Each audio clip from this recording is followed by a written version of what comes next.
Hello, hello. Thank you so much for joining me again. I figured I'd change the scenery, be in my kitchen, since today is all about minimalist grocery hacks.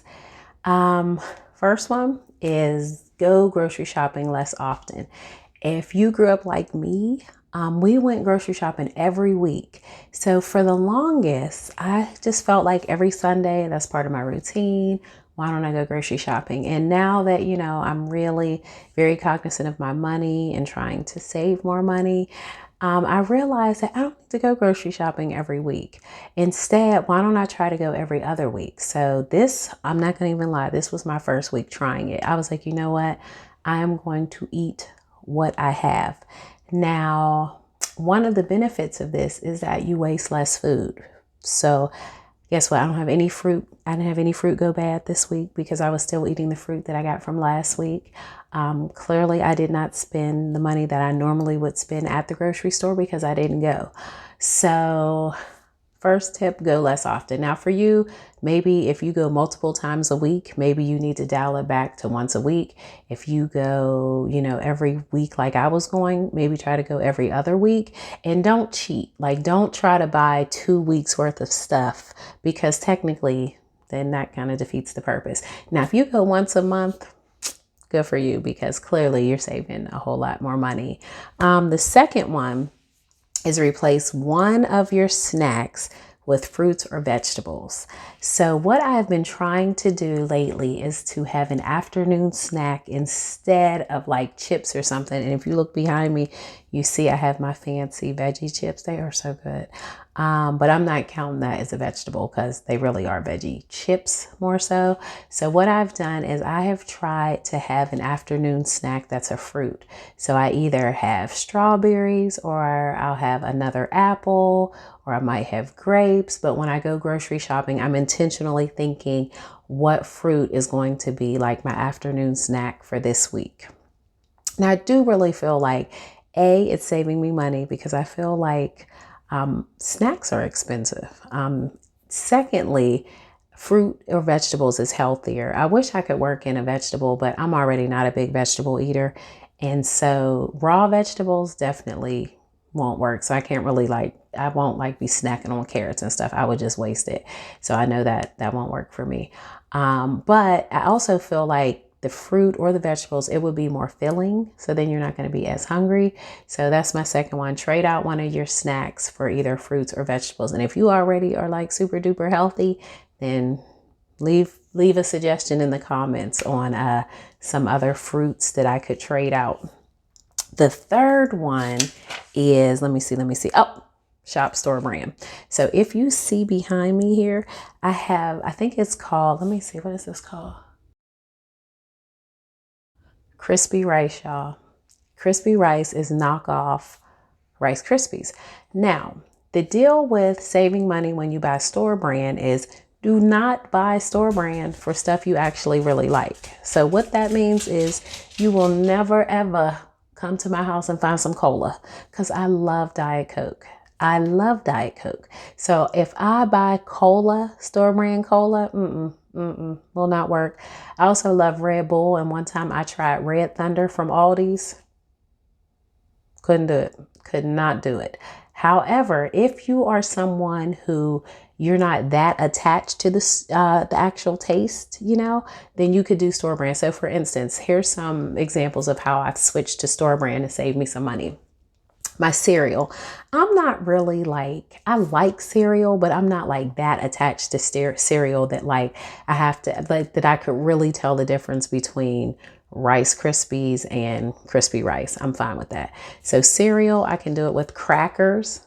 I can do it with.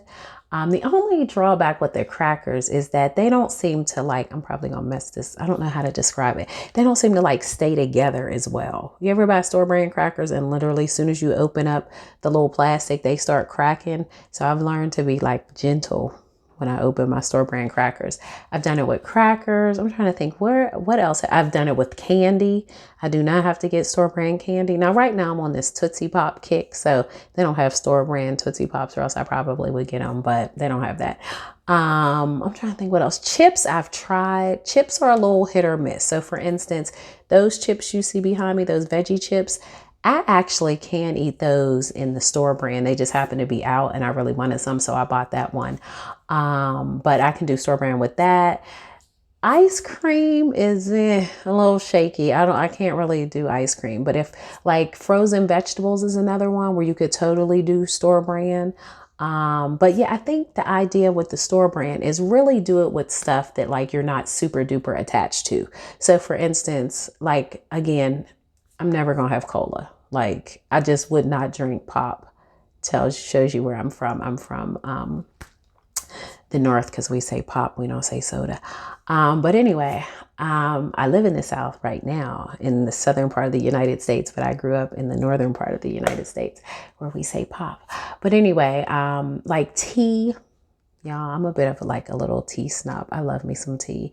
So I don't buy store brand tea. Very, very rarely do I buy store brand tea. I tend to buy like expensive teas, but I also drink them every day. I research them. I try to find ones that have certain medicinal properties. So I don't really buy store brand tea. Like I'm not gonna lie, I have not tasted like Lipton tea in like forever. And I know that Lipton is not store brand, but you know, Lipton bag tea, like I don't buy those. I tend to like yogi teas, and actually my latest thing, because I found this tea that's great for inflammation, and I get that from Sprouts.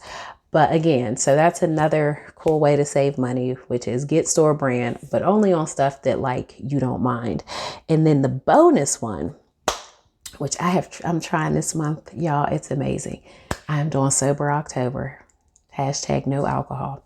Now, I was not a super duper big drinker, but I definitely had like Hennessy at my house. I had some different whiskeys at my house, and we know that stuff is not cheap. And I decided this month, I didn't even know Sober October was a thing, but I don't know. I was like scrolling through something and saw it, and I was like, well, I'm gonna try it. So I'm doing Sober October. And when I tell you the amount of money I am saving by not buying alcohol. Now, I am not saying that I'm never going to drink again, but I don't think I'm going to keep alcohol in the house, because I noticed that I was like a little stressed this week, couple days, and last week, and I didn't have any alcohol in the house, and I wasn't stressed enough that I was going to leave the house to go try to buy something. So it just helped me refocus and try some other ways to calm down. So I was like doing my breathing, ended up doing a crossword puzzle to calm my mind, or actually a word search. I did a little movement because, dancing can really calm you down. So I'm really liking Sober October. Like, I actually feel like I'm way more focused. I have more energy. Also, I have more money.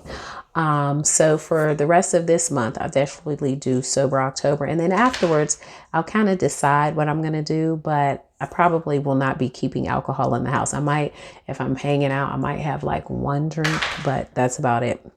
So I hope that you have found this information helpful. And if you have any other tips on some grocery hacks and how to save money, feel free to, leave them in the comments. And as usual, be grateful. Bye-bye.